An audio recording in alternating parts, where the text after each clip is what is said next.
So I was asked to give you an overview about the situation in the Netherlands. And in the Netherlands, the situation is a little bit more easy because there's just a single center that coordinates the treatment of Fabry disease. And that's in our hospital, the Academic Medical Center in Amsterdam. So all the patients, therapy is started through this hospital, and patients are monitored. There's a central monitoring of the patients as well by the same hospital. So the majority of the Fabry patients in the Netherlands receives treatment at home. But at least every 3 months during the first years of treatment, and afterwards every 6 months the patients come to the hospital to be centrally evaluated. And this is a multidisciplinary activity, as you can see. So there's a professor in internal medicine, pediatrics, as well in the laboratory involved. So, as a short introduction, well, we are about 3,000 miles to the northeast of here, and as you can see, that's why I put it here, we are really a very tiny part of Europe. And actually, to be honest, even of this tiny part, 1/3 is below sea level. So, but if you look to the number of inhabitants, you can see that this is about half the number of the inhabitants of Canada. So, the population density is dramatically different, as you can see. So, each Canadian has about 100 times more space than each Dutch person. And that made many Dutch families, this fact, move out. And some of the names, even of your chairman, you can notice some Dutch ancestry. But some other Dutch people stayed put. And that holds, for example, to my mother's family. They live in a small village in the southern part of the Netherlands. And I'm showing you this because I went to school in this street, which is called the Fabry Street. Yes. And in my little village, I looked in the telephone guide, book guide, and there are still listed 3 families that have a family named Fabry. And it's not so strange, because Johannes Fabry, who diagnosed the first patient and gave the name to the disease, he just lived 30 kilometers to the east in Germany. So I was exposed to Fabry disease already at the level of, not to the disease, but to the word Fabry, at the level of primary school, by chance. When I went to study in Amsterdam, I was again confronted with it, because in the Netherlands, most biochemists know Fabry disease. The research on lysosomal diseases was started in 1970 by 2 very famous professors, and they chose as topic Fabry disease. So most biochemists in our country know pretty much about Fabry disease.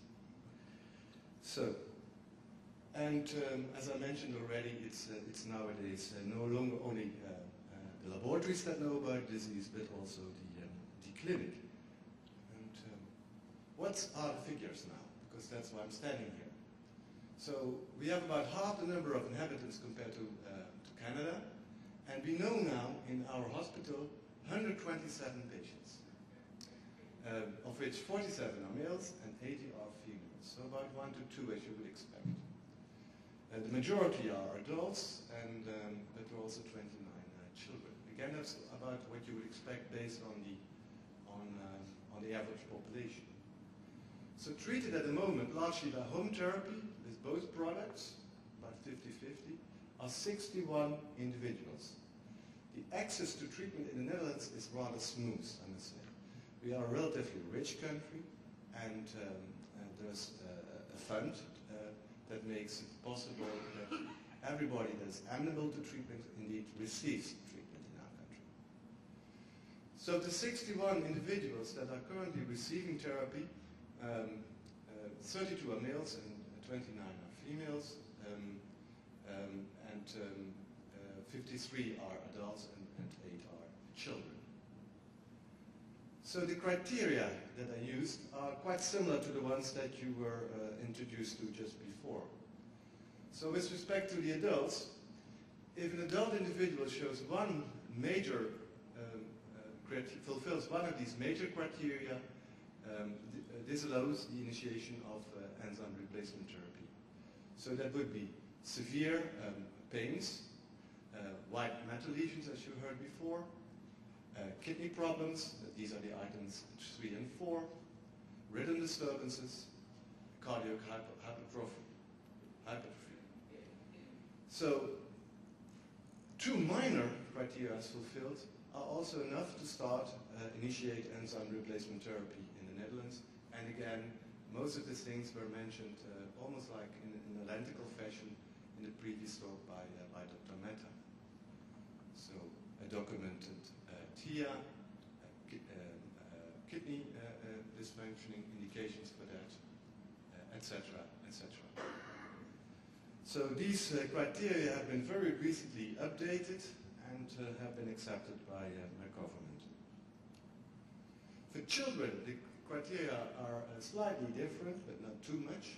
So one of them is sufficient to start treatment. So yeah, severe pains again, evidence of white matter abnormalities on MRI, decreased glomerular filtration rates that are below the normal values for the age of the child. Again, indications of dysfunctioning of the kidney and enlargement of the heart. So actually, when I was just looking at the slides by Dr. Mehta, the similarities are really quite striking. So the difficult question that I was asked to present information on is, what is the evidence of efficacy that you're using in the Netherlands? Of course, most of the experience, as was also indicated by Dr. Mehta in the previous talk, we have pretty much gained experience with Gaucher disease. And in that particular disease, enzyme replacement therapy results in reversal of symptoms, clear reversal of symptoms. And that is not what we may expect in all the Fabry patients that are treated. So we consider evidence for efficacy stabilization of clinical disease. So if the disease stays stable, that's already considered a therapeutic success. Yes. And that's the most, because the disease is otherwise progressive if you don't intervene. So I have just put on some notes. We know that in some patients, actually improvements can be seen, and I think we will learn about that more. But I just want to stress that it is not realistic to expect that in everybody this occurs. It depends on the stage of the disease in which the treatment of the patient is started. But improvements of cardiac mass have been documented for some patients. Stabilization of kidney function has also been documented. But in individuals that were already very severely affected, this is sometimes not a realistic aim. So in the Netherlands, we generally see improvement in pain and quality of life, I must say. And then, of course, there are biochemical changes, which appeal to a person like me who comes at the lab. But I want to stress, and I will come back in my talk later on in the afternoon, that these biochemical changes are not yet correlated to clinical effects. So even when we see promising changes in the lipids, that doesn't tell us for sure that this will be followed by clinical improvements. And that's a point I want to stress. So I think this is what you asked me to briefly present, and I would like to give some time to the next speaker so that we have still ample time for a central discussion. Thank you.